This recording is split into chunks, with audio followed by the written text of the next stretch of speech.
E eu até interpretei o teu artigo também como um apelo para nós libertários também conseguirmos expressar melhor Exatamente. essas questões e não cair na armadilha. Acho que a expressão que você usa é ficar falando de eficiência econômica, Exatamente. né? Ou seja, sair disso e mostrar como que talvez essas intervenções estão impactando a cultura, estão impactando a família, estão fazendo as pessoas consumirem mais, ou seja, o consumerismo que eles... Consumismo, né, em português, perdão. O consumismo exagerado, que é uma crítica com razão dos conservadores, né, à sociedade atual, mas mostrar, será que isso é fruto mesmo do livre mercado ou ele é estimulado por essas intervenções estatais, né? Sim, porque querendo ou não, é até uma questão que a gente é criado sempre numa sociedade estatista. Mesmo se você for criado numa família de direita ou numa família de esquerda, você sempre nunca, porque o libertarianismo é uma filosofia muito minoritária, né, querendo ou não. Então você nunca foi levado a pensar para fora de Estado. Então, qual que é a análise que eu fiz sobre essa nova direita? Porque a gente tem que conversar com essas pessoas também. Porque elas trazem certos problemas. E toda vez que qualquer pessoa que não tem muito conhecimento do libertarianismo percebe algum problema na sociedade, essa pessoa vai tentar arrumar um jeito de chamar o Estado e pedir mais Estado. Então, se a gente não for lá e explicar que o problema, os problemas que eles estão relatando vieram do Estado, que, por exemplo, a expansão, é até uma análise muito legal que um libertário americano que eu gosto bastante, o Dave Smith, faz sobre a cultura woke, por exemplo, como que a expansão de crédito e a cultura woke foi uma reação pós-crise de 2008, então tem tudo a ver com money and banking também, com dinheiro e bancos, e para mostrar para eles que tudo que eles estão reclamando tem um dedo do Estado por trás e pedindo por mais Estado vai agravar o problema. Então, é basicamente esse é o apelo que eu faço para os liberais, que se a gente não chegar e conversar com eles, outros grupos vão. E esses grupos tendem a ser estatistas, né? Então, a gente tem esse problema, né? Essa questão. Perfeito, perfeito. Não, até essa questão da cultura woke, o David Smith você falando o trajeto, e acho que é uma leitura muito parecida da maioria dos libertários pró propriedade privada mesmo, que não é, já falando aqui com os conservadores, tudo, não é ignorar todo, todo o caminho que a gente tem da escola de Frankfurt, do pós-modernismo, ou seja, como que eles vão se filtrando na cultura, mas é levantar assim, por que que depois de 2011, 2012 isso explode? Por que depois de 2011, 2012 a gente começa a ver a mídia inteira falando disso o tempo inteiro?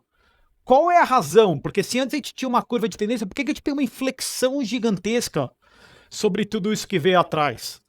Né? E essa reação, a gente imprimiu, a gente viveu quase o quê? Mais de 10 anos de taxa de juros zero nos Estados Unidos. Né, de 2009 até 19, basicamente. De 19 começa a subir as taxas de juros e a gente tem a crise do Ripple já um pouco antes da crise dos lockdowns. Mas, enfim, demonstrar que as coisas não surgem do nada, não é só da cultura, que a cultura também é impactada pelas políticas econômicas colocadas no lugar, né, Marina?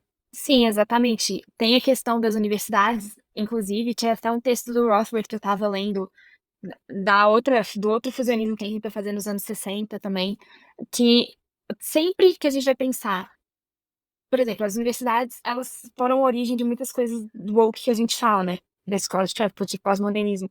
A gente sempre pode pensar que tem uma origem estatal também, tem alguém financiando isso, porque o interesse no livre mercado puro, natural, não vai ser de financiar essas ideias, não vai ser de, ah, tipo, fomentar essas ideologias em livre mercado puro e que não tenha nenhuma coerção estatal. Então, realmente a gente tem que perguntar o que está por trás e o que está levando as pessoas a aderirem a isso. Não é só um cartel que eu acho que tem em relação à imagem da woke em empresas e em companhias, mas também é uma questão de expansão monetária mesmo, e questão de, tipo, ter dinheiro fácil, então eles podem ficar inventando essas coisas, e o que tem para inventar, infelizmente, é essa cultura que a gente tem. Não, assim, dois casos concretos, só pra gente pensar, assim, nos Estados Unidos existem duas universidades que não recebem dinheiro público. É, Duas. Hillsdale College e uma outra que sempre me foge o nome. Então, Grove assim, City. não, Grove City acho que eles aceitam student loans.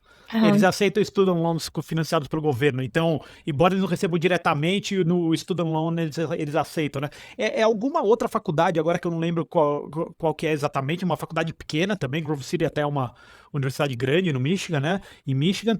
Mas, então, todas recebem dinheiro estatal. Então, o quanto que a academia não está infectada também pelo dinheiro governamental? Então, Uhum. até Harvard, com aquele endowment gigantesco, os caras recebem dinheiro estatal.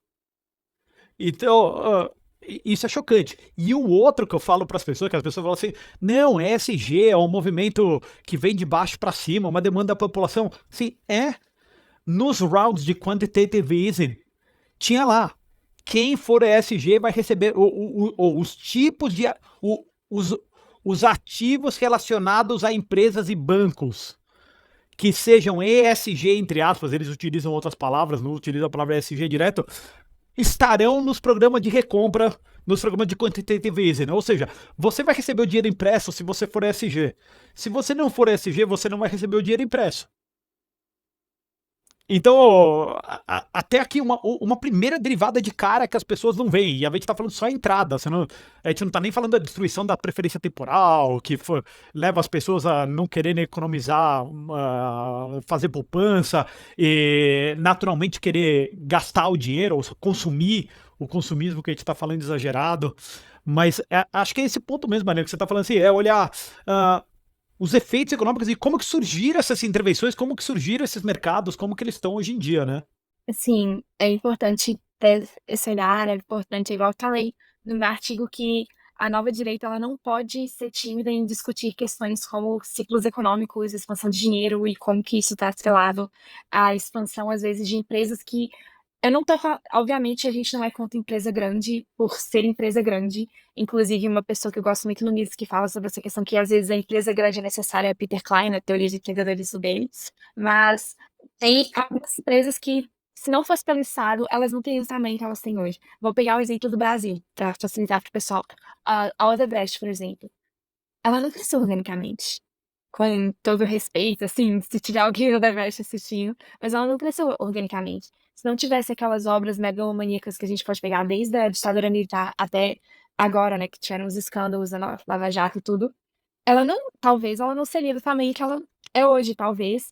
Outras empresas de outras famílias, outras empresas que foram quebradas por essa concorrência, que é a concorrência que é de fato desleal, que a pessoa tem o benefício do Estado, essas empresas sobreviveriam se não tivesse ela, por exemplo. Então a gente tem que conversar sobre essas coisas e não pode ficar com medo de quando fala dessas coisas, o pessoal fica falando que, você tá sendo hipócrita, algum crítico criticando o mercado privado, o libertário não pode criticar. Não, o libertário tem todo o direito de criticar, vários libertários criticam, se tem uma coisa que todo dia, se vocês forem no site do Mises Brasil também, no site do Mises.org, vai ter algum artigo criticando esse capitalismo de compadrio, né, que eles chamam de cronismo entre a junção de empresas privadas e o Estado, e é uma coisa que a gente realmente tem que ver.